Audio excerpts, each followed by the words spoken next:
escreve. Mas escrever o quê? Qualquer coisa, apenas escreve. Mas e as vírgulas? Ora, as vírgulas, quem liga para elas? Depois você as joga em qualquer lugar. Eu não sei não, isso pode dar ruim. Não é tão fácil assim. Pelo contrário, escrever é difícil. Difícil porque é como aprender a andar, um passo de cada vez. É só pôr uma palavra após a outra. Palavras saem da boca uma atropelando a outra. Às vezes, até engolem um pedaço uma das outras quando falamos. Na oralidade, não precisamos pensar se as palavras terminam com E ou com I no final. Mas quando é preciso fixá-las no papel, qualquer variação pode criar uma confusão. Além disso, é preciso de um objeto, algo sobre o que falar. Pare de frescura. Se precisar de alguma coisa, pegue o que estiver à mão. Aquela fotografia, por exemplo, e conte sobre ela. 1975. Xambioá, às margens do rio Araguaia. Chegamos lá poucos meses após o exército brasileiro ter dado como encerrada a guerrilha do Araguaia. 8 moços, com mochila às costas, à procura de ruínas de uma civilização perdida, a partir de traços gravados nas rochas da Ilhota dos Martírios, poucos quilômetros rio acima, sem ter a mínima ideia do que havia se passado por ali. Pedaço da história do Brasil que não nos é dado a conhecer integralmente, e que em certos casos, como o caldeirão de Santa Cruz do Deserto, é totalmente apagado da consciência nacional. Uma jovem lava roupas à margem do rio. Eu não tinha muitos critérios para fotografar, não, mas aquela imagem, com a luminosidade, me encantou. O contraste entre a imensidão das águas e a vida simples ribeirinha. Antes de subir o rio, durante o acampamento, a primeira lição, a travessia do rio com mais 2 colegas a bordo de uma embarcação conduzida por um velho, na minha perspectiva da época, e uma criança, que de vez em quando retirava a água de dentro do barco com um prato de alumínio, pois o peso dos 3 caronas fazia com que atravessássemos os quase 2 quilômetros de largura do rio com a borda da embarcação a poucos centímetros da linha d'água. Chegando à vila, uma segunda surpresa, a fartura da natureza, que propiciou que comprássemos laranjas que nós mesmos retiramos da árvore por um preço irrisório.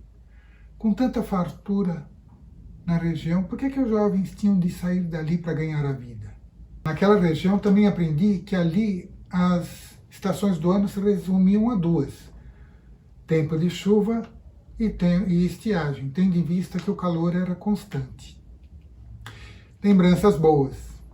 Lembranças, mas de que valem as lembranças? De algumas eu tenho até algum registro como essa fotografia. Mas na minha vida, que tem mais tempo no espelho retrovisor do que no para-brisas, de que valem as lembranças?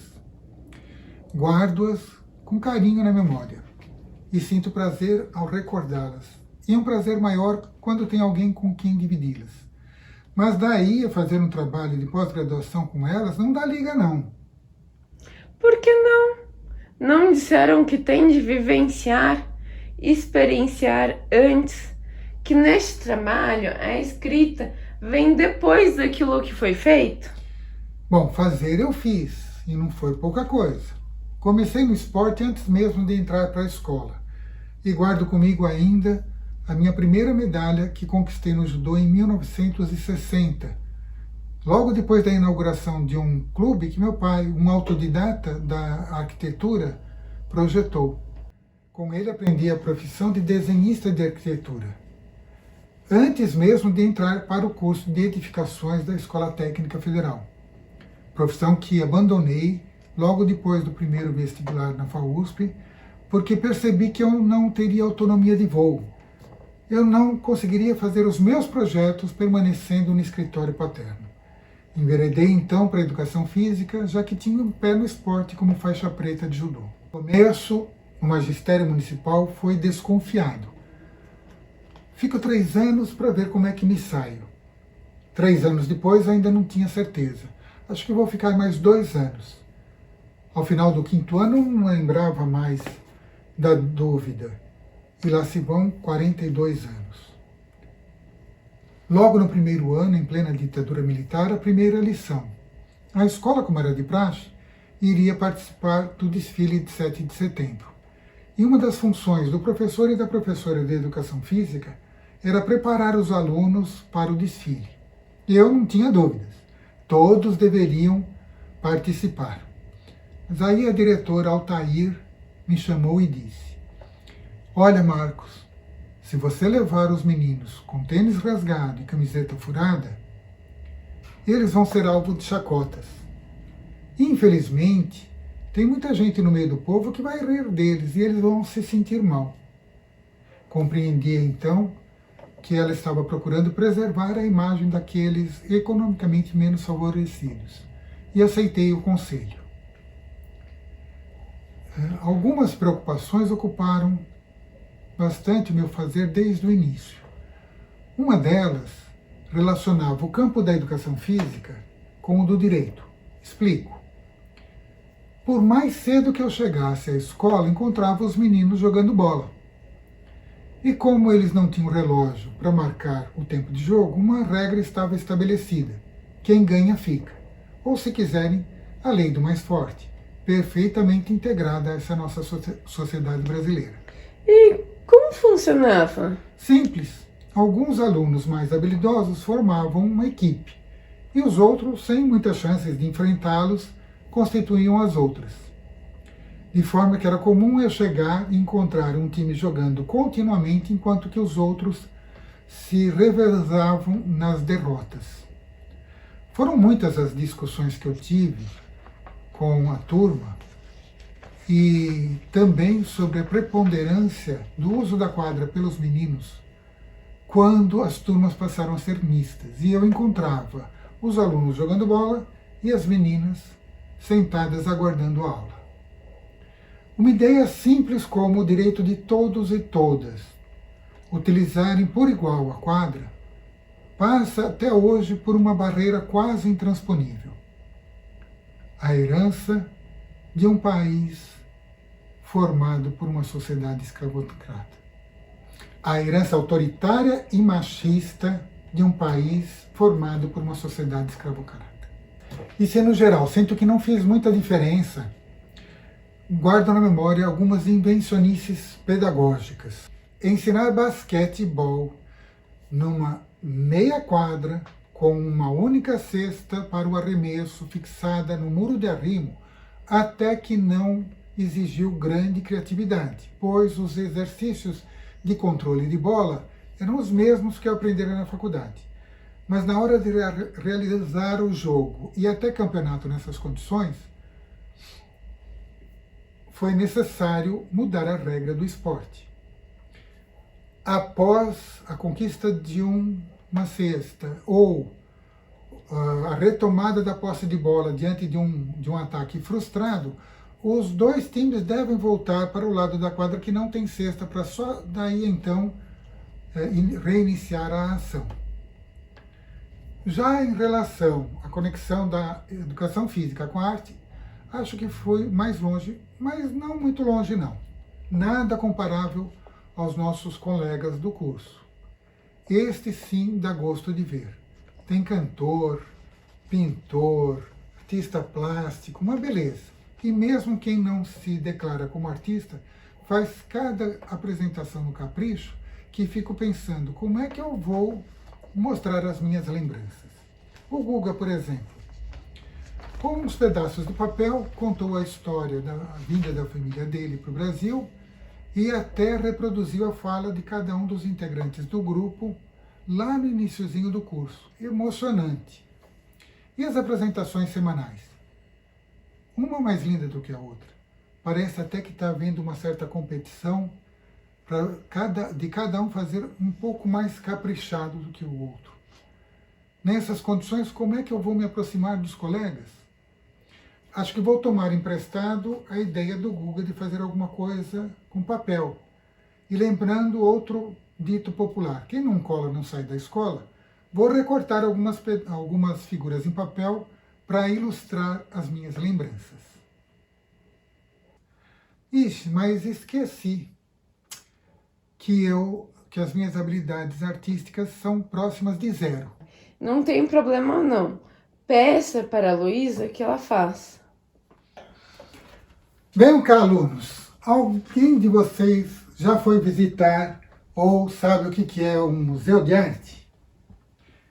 Visitar ninguém visitou, mas sabem o que é um lugar cheio de quadros? É isso, mas pode ter outras coisas. Esculturas, por exemplo. Hoje nós vamos criar esculturas para um museu de arte e depois nós vamos visitar. Mas antes vamos pensar sobre a natureza da arte. Eu penso que ela pode ter duas formas básicas. Uma manifestação que surge dentro do artista ou uma expressão de fora dele. Neste segundo caso, nós temos, por exemplo, os retratos que os pintores faziam e que eram pagos até pelas famílias para realizarem sua obra. Mesmo imprimindo a sua marca pessoal, eles tinham algo que observar para produzir a sua obra. Já no primeiro caso, a ideia surge dentro do artista e ele pode expressá-la por diferentes formas, com diferentes materiais. Hoje nós vamos fazer assim. Um aluno vai ser o artista e o outro vai ser o material que ele vai utilizar para criar a sua obra de arte. Vamos pensar no material que ele possa moldar com as mãos. Argila, por exemplo. De forma que você, aluno, que vai ser a obra, não pode interferir naquilo que o artista está fazendo. Deixa ele te mexer, te colocar da forma que ele quiser. E você, artista, perceba que tem posições que o seu colega não vai segurar por muito tempo. Então não dá para deixá-lo numa posição que ele não possa permanecer, né? Também não pode deixá-lo numa situação vexaminosa. Certo? Ao trabalho. Terminaram? Então agora nós vamos visitar o museu da seguinte forma. Eu vou me aproximar de uma obra e o seu autor fica ao lado e explica sobre do que se trata. Vamos lá? O que nós temos aqui? Uma bailarina? Olha, que legal, muito bem. E esse outro aqui? Um jogador de futebol? Que maravilha! Nunca tive problema com essa atividade. Pelo contrário, os meninos e meninas participavam de forma compenetrada. E nunca surgiu nenhuma situação que me obrigasse a desistir dessa brincadeira. Na minha vida, além de professor, atuei como diretor, coordenador pedagógico, supervisor escolar e participei 2 vezes em administrações municipais. A primeira, integrando a equipe do Núcleo de Ação Educativa durante o governo da Erundina, tendo como secretário de Educação o professor Paulo Freire. Na segunda vez, inicialmente como diretor regional por poucos meses, depois como supervisor técnico, coordenando as ações dos supervisores da minha região. Como supervisor escolar, uma das ações que promovi foi o encontro das equipes gestoras das unidades em que eu atuava. Num desses encontros, convidei o professor José Sérgio Carvalho, da Faculdade de Educação da USP. Ele se apresentou logo após um coral da escola que sediava o encontro. E eu guardo até hoje a frase com que ele iniciou a sua palestra. Não há nada que a ciência apresente que a arte não faça ainda melhor. Isso ficou bem claro nas apresentações durante todo o nosso curso. As interações mais vibrantes ocorreram, sem dúvida, com as apresentações dos artistas regionais que tocaram, sem dúvida, mais profundamente a nossa sensibilidade. Mas nós tivemos também falas de professores da universidade. E embora vira e mexe eles praguejassem contra a academia, eles transmitiram ideias vigorosas apenas com a maestria da sua fala, treinada anos a fio pela mesma instituição. Falas que traduziam para o intelecto aquilo que nós sentimos na alma, com o bacamarteiro, os mestres de reizado, as carpideiras e as falas dos integrantes do carroça, uma mais potente do que a outra. Entre elas, a fala do pai, Carlos Babau. Temos de buscar justiça social, buscar equidade. Nós temos de buscar a vida viva, buscar a vida em abundância, porque o folguedo, a cultura, estejamos onde quer que estejamos, ela só pode ser fruto da fartura, ela não pode ser fruto da miséria. O que o mestre Carlos Babau nos instiga a perceber, a condição social do artista popular pode ensejar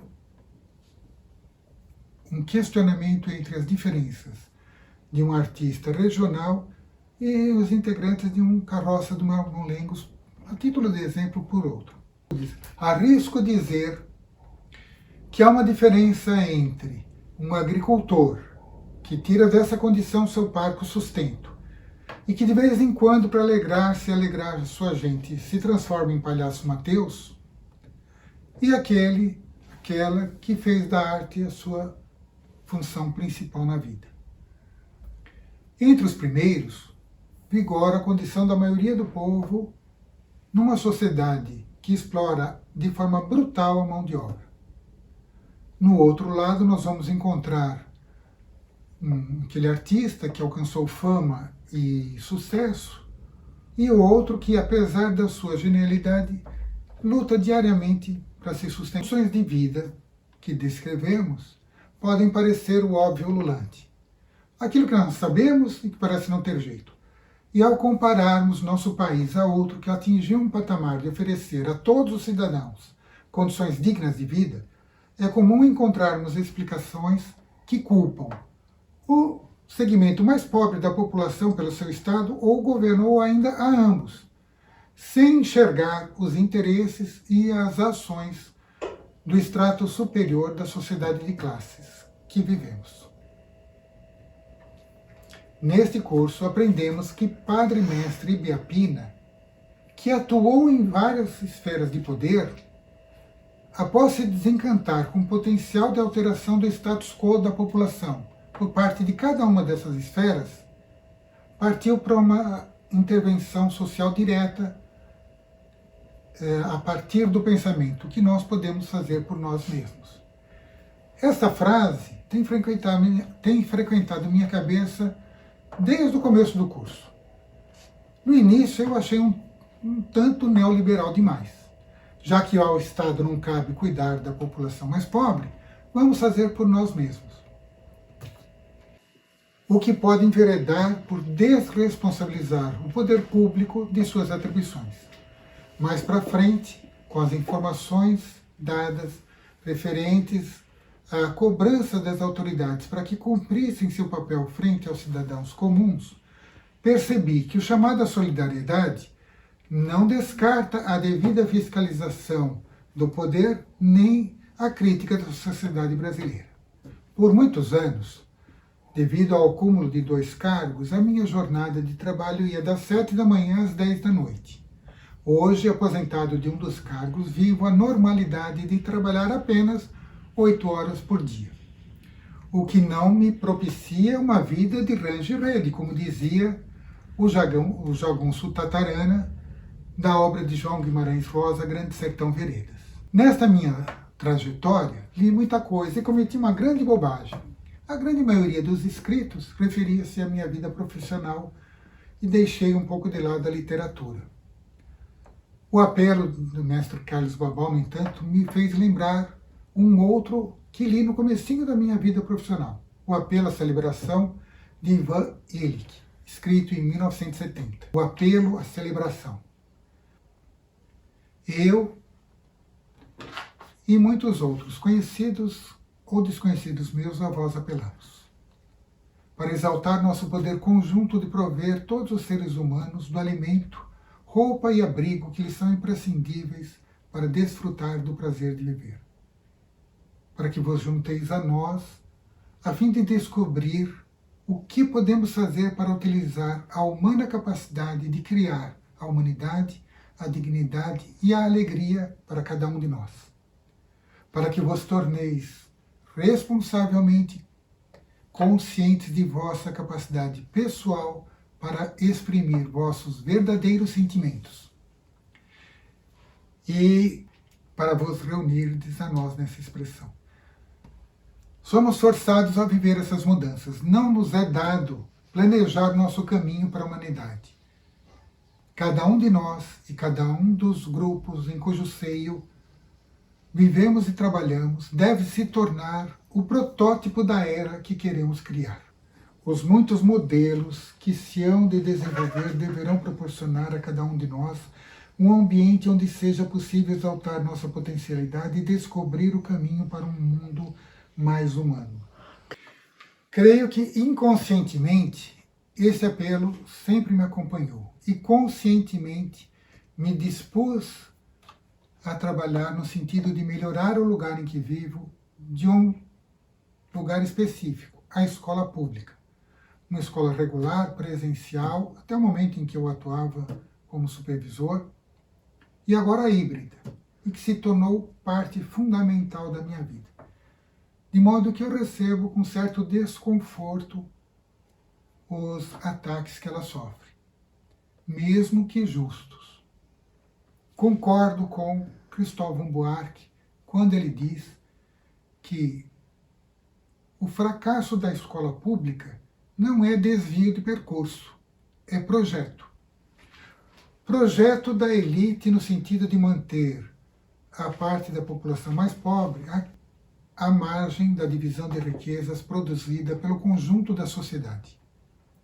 Mas também concordo com Paulo Freire quando diz: a educação não muda a sociedade.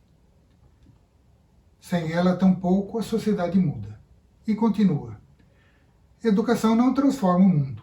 Educação transforma pessoas. Pessoas transformam o mundo.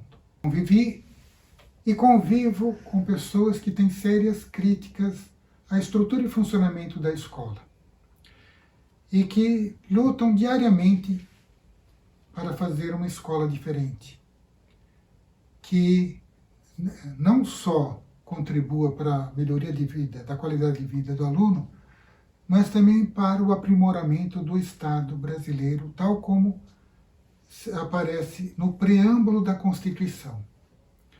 Um Estado democrático, destinado a assegurar os direitos sociais e individuais, a liberdade, a segurança, o bem-estar, o desenvolvimento, a igualdade e a justiça como valores supremos de uma sociedade fraterna, pluralista e sem preconceitos, fundado na harmonia social e comprometida na ordem interna e internacional com a solução pacífica das controvérsias. Dessas ideias todas inseridas nesse pequeno trecho da nossa Carta Magna, tem me desafiado mais o termo Estado Democrático. E mais precisamente como chegar lá a partir do patamar de civilização em que nos encontramos. Apesar da gestão democrática do ensino estar inserida na Lei de Diretrizes e Bases da Educação Nacional, tenho a nítida impressão de que esse não é um tema importante nem na educação básica, nem no ensino superior e nem nas tradições culturais da nossa terra. Se não deturpo inconscientemente a fala de alguns dos nossos mestres, toda brincadeira tem um líder. Em qualquer agrupamento que vivemos, na escola, no esporte, no folguedo, tem alguém para comandar espetáculo natural. Natural? Não em toda a sociedade.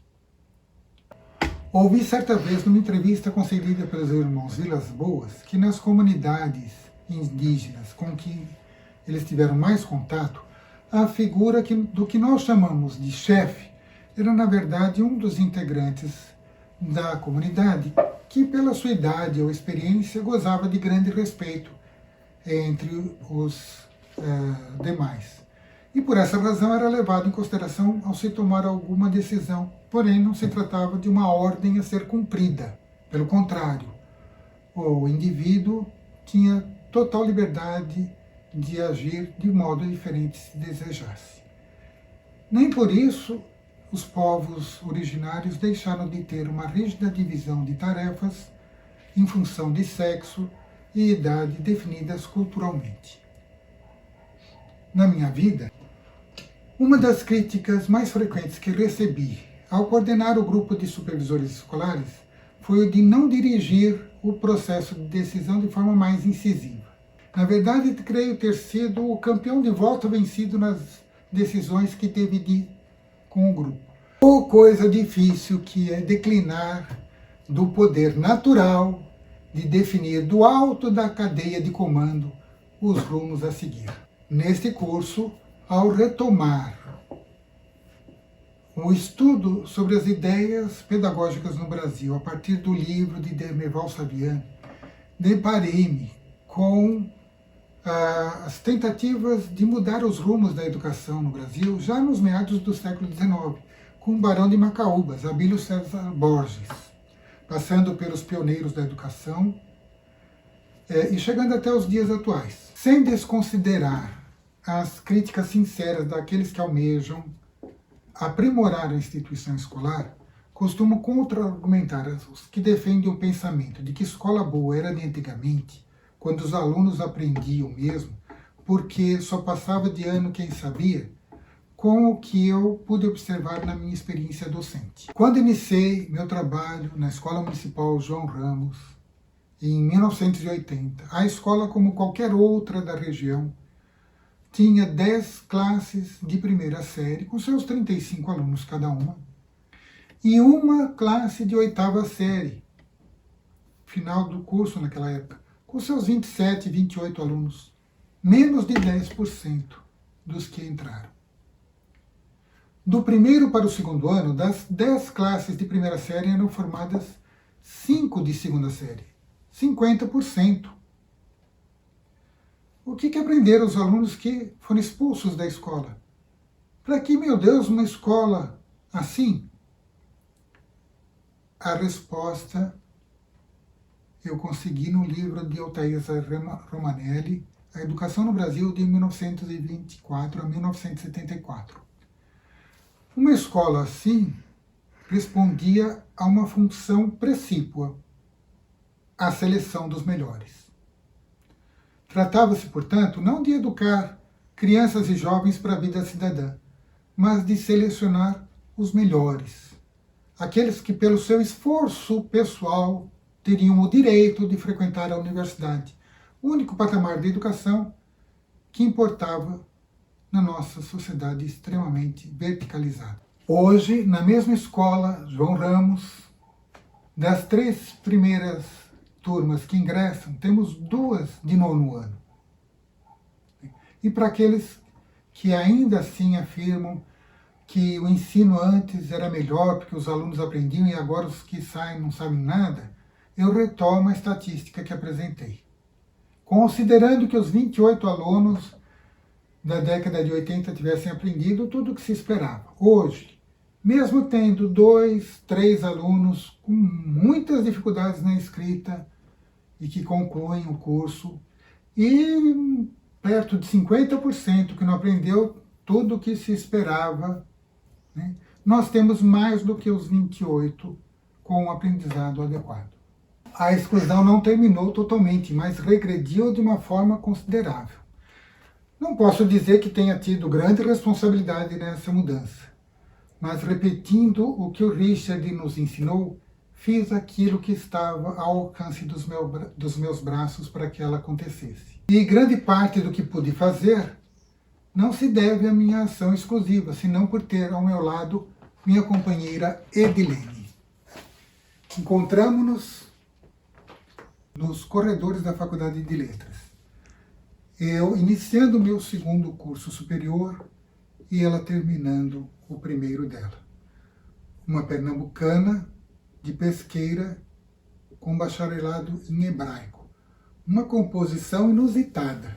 O que me atraiu inicialmente não foi o impacto da sua beleza física, a qual foi me impressionando mais e mais a cada encontro, mas sim a sua potência de vida. Uma pessoa que mal conseguia tocar os pés no chão ao montar sua motocicleta, sem medo algum de trafegar sozinha por circunstâncias que percebi depois, eu mesmo não ousava fazer. Sua independência às vezes causa até irritação. Recusa-se a pedir auxílio em diversos processos que se tornariam muito mais fáceis se compartilhados. O encontro dos dois ocorria no corredor da faculdade, onde deixávamos as motos. Um corredor aberto, mas que também servia de calçada para pedestres. Outros tempos, antes da existência de cinto de segurança nos carros e outros aparatos de segurança pública, como estacionamento para motos. Após as aulas, nos preparávamos para o retorno à casa, pondo as luvas, enrolando o cachecol no pescoço e terminando com a colocação do capacete, observando furtivamente o outro, sem qualquer palavra, apenas um cruzamento de olhares. Descuidados. Até que um dia, após chegar ao fim do corredor, atingindo a rua em que, costumeiramente, nos dirigíamos para destinos opostos, eu para a zona norte da cidade e ela para Osasco, paramos e trocamos algumas palavras, marcando um encontro que perdura por 39 anos. Dona de uma determinação sem igual, a começar pelo trabalho na CETESB, na qual permanece mesmo depois de 44 anos de ingresso. Di, como eu a chamo, é uma artesã em diferentes fazeres artísticos. E tudo numa escala imensa, tudo que faz é em tamanho GG. Se dá na sua telha fazer crochê, produz colchas, tapetes e outros produtos, pesquisando novas formas continuamente. Eu até tentei aprender, mas não passei da primeira lição, fazer uma carreirinha. Além de torto, um pedaço fica mais firme do que o outro. Sinceramente, é muita força de vontade ficar noites seguidas até chegar ao resultado desejado, e um mais bonito do que o outro. Depois de um certo tempo, acha alguma outra arte e se dedica até virar mestra. Certa vez, alguns meses atrás, ofereci um pequeno café da manhã aos trabalhadores, numa mesa improvisada junto ao portão da casa. Nada, muita coisa. Um café e um pão com manteiga. Depois, a Edilene se apropriou da ideia e eu virei ajudante de cozinha. Hoje em dia, semanalmente, o Sr. Carlos e o Sr. Raimundo sentam-se à mesa arrumada na varanda de casa, tomam um belo de um café da manhã e ainda levam um farnel para o almoço com bolos e frutas. E a educação, no entanto, é o que ela tem pelos filhos. 2 moços, Pedro e Heitor, e a Luísa. Apesar de todos já grandes, não há um momento em que ela não fique preocupada com eles. Mas, creio, isso é da natureza das mães. E contar sobre isso fica para a próxima pós-graduação. Tá, mas chega de blá blá blá. A história que eu quero saber é a seguinte. O que você vai fazer de ação comunitária daqui para frente? Bem, o que eu posso oferecer são livros. Eu tenho um bocado deles, a maioria já inventariado, uns 1.700. Pretendo fazer um serviço de empréstimo. Acho que tem até mais valor do que simplesmente doá-los para uma biblioteca pública. E como é que vai funcionar? Simples. Vou divulgar a lista dos livros para cada um dos grupos com os quais vivo e trabalho, como disse o Ivan Illich.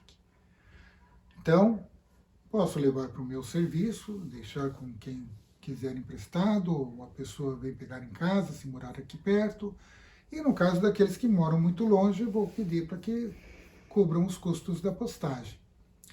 Eu só preciso terminar de etiquetar os livros e colocá-los em ordem. E sei que isso vai dar um trabalhão.